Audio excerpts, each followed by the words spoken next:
नमस्कार दोस्तों, आज की इस वीडियो को बनाते हुए मुझे बहुत ज़्यादा खुशी हो रही है और मैं बहुत ज़्यादा एक्साइटमेंट के साथ इसे शेयर कर रहा हूँ। मैं कल रात को वीडियो गेम्स की सीडीज़ को खोज रहा था, लेकिन सीडीज़ तो मुझे नहीं मिली। मुझे कुछ ऐसे पेपर्स मिले जो मेरे बचपन के थे, जिनमें मैंने कुछ ऐसा लिखा था जो देखकर मुझे बहुत अच्छा लगा। और ये भी मैं देखता हूँ कि आज भी मैं वही चीज़ करता हूँ, बस बचपन में मुझे ये चीज़ पता नहीं थी कि ये चीज़ लॉ ऑफ अट्रैक्शन है।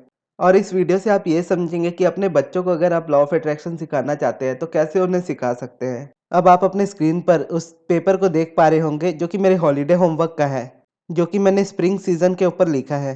और मुझे ये तो नहीं याद कि ये मेरी कौन-सी क्लास का है, लेकिन मेरी हैंडराइटिंग और मेरी ग्रामर देख के लग रहा है कि मैं उस वक़्त 3 या 4 क्लास में होऊँगा या ज़्यादा से ज़्यादा 5 क्लास में होऊँगा। अब ऐसे हमें हॉलिडे होमवर्क्स मिलते थे और ये सब लिखना मुझे बहुत पसंद था, क्योंकि इंग्लिश मेरा हमेशा से फ़ेवरेट सब्जेक्ट होता था और उसमें एसे राइटिंग हो या लेटर राइटिंग हो, वो सभी मुझे बहुत पसंद थे। और ये देखकर तो मुझे लग रहा है कि टीचर्स ने हमें हमारी चॉइस दी होगी कि आप इनमें से किसी चीज़ पर लिख सकते हैं, यानी सीज़न में से कोई एक। तो स्प्रिंग सीज़न के लिए मैंने इसलिए लिखा होगा क्योंकि मेरा बर्थडे आता है अप्रैल में और स्प्रिंग सीज़न भी आता है अप्रैल में। और मुझे स्प्रिंग सीज़न की सबसे खूबसूरत बात ये लगती थी, जो हमें स्कूल में बताया जाता था, जैसे सीज़न्स की पढ़ाई होती थी तो कौन से सीज़न में क्या होता है, तो हमें ये चीज़ बताई जाती थी कि स्प्रिंग सीज़न में फूल-वूल खिलते हैं और उस वक़्त का मौसम बहुत अच्छा होता है, ना गर्मी होती है ना ठंड होती है। बस नई गर्मी होती है, नई गर्मी की धूप होती है, जो कि आपके बॉडी पर जब आपको पड़ती है तो आपको बहुत अच्छा फ़ील होता है। तो इसे मैं पढ़ता हूँ, we experienced 6 season in India, यानी हमारे देश में 6 तरह के सीज़न होते हैं। 4 ऑफ देम आर इम्पोर्टेंट, 4 उनमें से बहुत इम्पोर्टेंट होते हैं। आई लाइक स्प्रिंग मोस्ट, मुझे उनमें से स्प्रिंग सीज़न सबसे अच्छा लगता है। It is the king of all seasons, यानी सभी सीज़न्स का ये राजा है। Not a piece of cloud is seen in the sky, एक भी क्लाउड आपको स्काई में नहीं दिखता। During this season it's neither cold nor hot. अब जब मैं इसे पढ़ने से पहले जब मैं आपको बता रहा था कि इसमें ना गर्मी होती है ना ठंड होती है, बस नई गर्मी की नई धूप होती है, तो ये मैंने पढ़ा भी नहीं था। ये इसमें फिर भी लिखा हुआ है, यानी जो भी हमारे सबकॉन्शियस माइंड में बचपन से फीड होता है, वो चीज़ हमारी लाइफ टाइम तक चलती है। यानी अगर इसे देखा जाए तो ये एक पॉजिटिव एस्पेक्ट की तरह है। यानी स्प्रिंग सीज़न के पॉजिटिव एस्पेक्ट क्या है? अगर मैं आज की डेट में इसे लिखना चाहूँ तो आज भी मैं वेदर्स पर लिखता हूँ कि वेदर के अभी का जैसे विंटर्स है तो मैं विंटर पर लिखता हूँ, विंटर के बेनिफिट्स क्या होते हैं, विंटर का पॉजिटिव एस्पेक्ट क्या होता है। और ये कहीं न कहीं स्कूल के होमवर्क्स में से मुझे ये चीज़ की इंस्पिरेशन मिली होगी। यानी बचपन में मैं इसे लिखा करता था और अब जब पॉजिटिव एस्पेक्ट लिखता हूँ, तो कहीं न कहीं मैं वेदर के ऊपर भी लिखता ही हूँ। और इसके बाद एक और ऐसा ही पेज है जो मैं आपको दिखाऊँगा, जो कि मैंने लिखा था, लेकिन उससे पहले इसमें पढ़ते हैं। आगे लिखा है, nature is at its best, everything look good and fresh and beautiful. Nature सबसे बेस्ट लग रहा होता है इस टाइम और सब कुछ अच्छा दिख रहा होता है, फ्रेश दिख रहा होता है, खूबसूरत दिख रहा होता है। The trees put on new leaves, यानी पेड़ों में नए पत्ते आए होते हैं। Flowers bloom and give out sweet smell, फूल खिलते हैं और उनकी स्मेल बहुत अच्छी है। अब फार्मर्स एंड, उसके बाद का पेज मुझे नहीं मिला। अब ये देख सकते हैं आप नेक्स्ट पेज, जिसमें मैंने मेरी मम्मी के बारे में लिखा था और ये भी एक पॉजिटिव एस्पेक्ट की तरह ही है। आज भी मैं लिखता हूँ, यानी वो चीज़ें जो मैं बचपन में कर रहा था, वो उस वक़्त मैं स्कूल के हॉलिडे होमवर्क के लिए करता था या होमवर्क के लिए करता था। लेकिन ये सब चीज़ें मैं बहुत प्यार से करता था, क्योंकि मुझे इंग्लिश लिखना भी बहुत पसंद था और पढ़ना भी बहुत पसंद था। और आज भी मैं अगर कुछ लिखने जाता हूँ तो उसे मैं मोस्टली इंग्लिश में ही लिखता हूँ। तो इसकी समझ मुझे पहले नहीं थी, मुझे लगता था कि मैं इसे सेकंड लैंग्वेज को ठीक करने के लिए लिखता हूँ, यानी इंग्लिश को ठीक करने के लिए लिखता हूँ। तो वो तो एक रीज़न है ही, लेकिन ये भी एक रीज़न साथ में है, क्योंकि मैं बचपन में इन चीज़ों को इंग्लिश में लिख कर प्रैक्टिस किया करता था। क्योंकि मेरी मम्मी जो है वो मेरे लिए कर्सिव राइटिंग की है बुक्स को लेकर आया करती थी और उसमें जो भी लिखा होता था वो मुझे कर्सिव राइटिंग में लिखना होता था। इसलिए मेरी राइटिंग भी बचपन से ही बहुत अच्छी है। यानी बचपन में मैं इसे एज़ अ होमवर्क लिखा करता था और बड़ा होकर एज़ अ पॉजिटिव एस्पेक्ट्स इसे मैं लिखता हूँ। और वो हैबिट मेरी बचपन में भी थी लिखने की, आज भी है, और उन्हीं चीज़ों ने मुझे देखा जाए तो बनाया है। अब मैं इस वाले को पढ़ता हूँ, मेरी मदर के बारे में मैंने क्या लिखा था। इसमें लिखा है, my mother is a housewife, मेरी मम्मी हाउसवाइफ है। My mother help me to solve the problem, मेरी मम्मी प्रॉब्लम सॉल्व करने में मेरी हेल्प करती है। I have and get me out of troubles, अब इसमें मेरी ग्रामर थोड़ी सी मिस्टेक है, तो मतलब मैं कहना चाह रहा हूँ कि वो मुझे हमेशा प्रॉब्लम में से बाहर निकालती है। I am at times capable of landing, ये मुझे भी समझ में नहीं आया। Myself into, my mother also helps me in my studies, मेरी मम्मी मेरी स्टडीज़ में मेरी हेल्प करती है। She takes a special delight in helping, यानी मेरी मम्मी बहुत हेल्पफुल है। And all my friends to come to her for her advices, यानी मेरे सभी दोस्त भी उनकी एडवाइस लेने आते हैं। Her ever loving nature and kind attitude is like an. अब इसके बाद का पेज नहीं मिला। और ठीक है, नहीं मिला। अगर मिलता तो इससे ज़्यादा ग्रामर में अपनी पढ़ता बचपन वाली, तो अभी वाली इंग्लिश भी भूल जाता।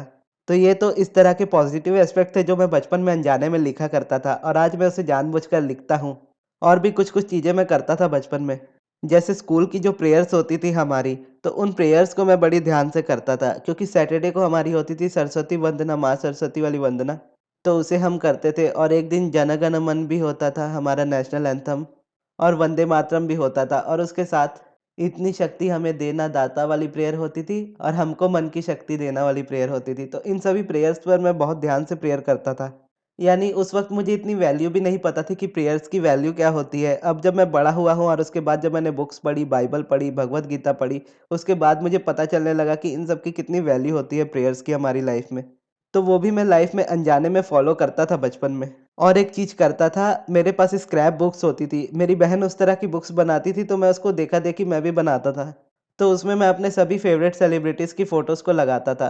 जैसे उसमें अगर मैं कभी मुझे वो बुक मिलेगी तो मैं आपको दिखाऊँगा। उसमें सभी हीरोज़ की फ़ोटो है, सभी क्रिकेटर्स की फ़ोटो है।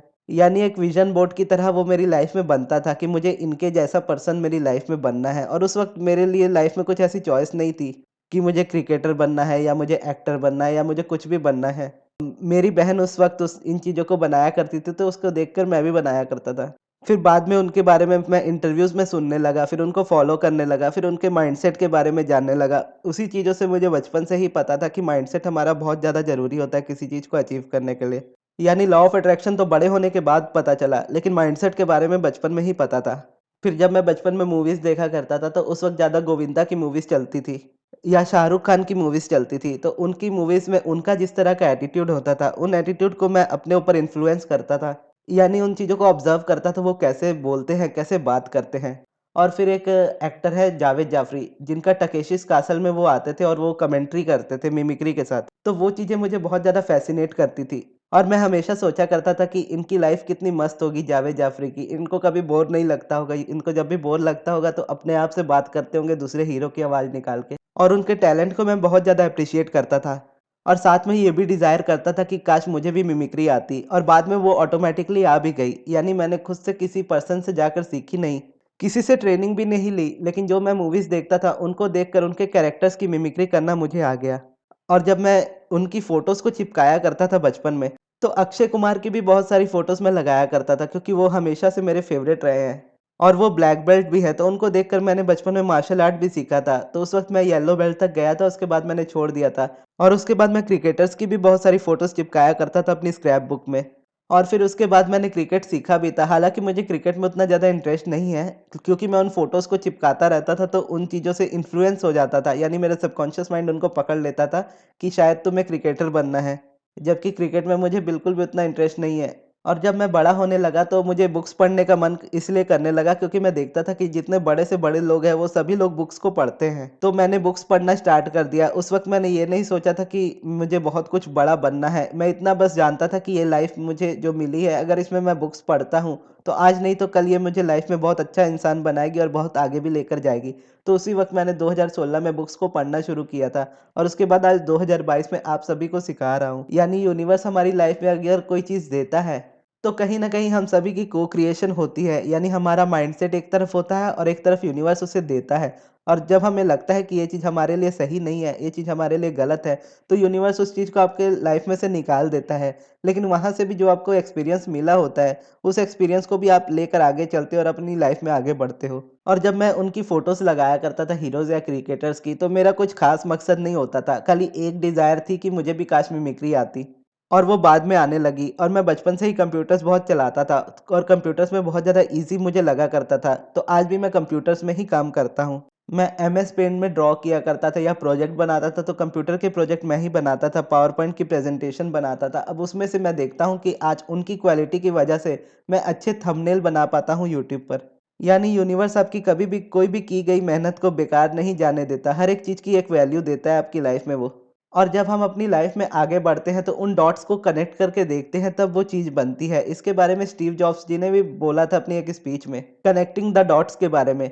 कि जब उन्होंने कॉलेज को छोड़ दिया था यानी कॉलेज ड्रॉप आउट हो गए थे तो उनके पास कुछ करने को था नहीं, तो उन्होंने कैलीग्राफी सीखने का फ़ैसला लिया। और कैलीग्राफी उन्हें क्यों सीखनी थी उन्हें खुद भी नहीं पता था, बस उन्हें मन किया और वो जाकर सीखने लगे। और जब उन्होंने एप्पल कंपनी बनाई तो एप्पल कंपनी बनाने में यानी जो मैकबुक या आईफ़ोन्स वो बनाते थे उसमें फ़ॉन्ट्स बहुत अलग डिफ़रेंट तरह के होते थे उनके उस कैलीग्राफी की वजह से, क्योंकि उन्होंने कैलीग्राफी सीखी थी जिसकी मदद से वो आईफ़ोन को बाकी फ़ोन से दूसरा मतलब डिफ़रेंट बना सके।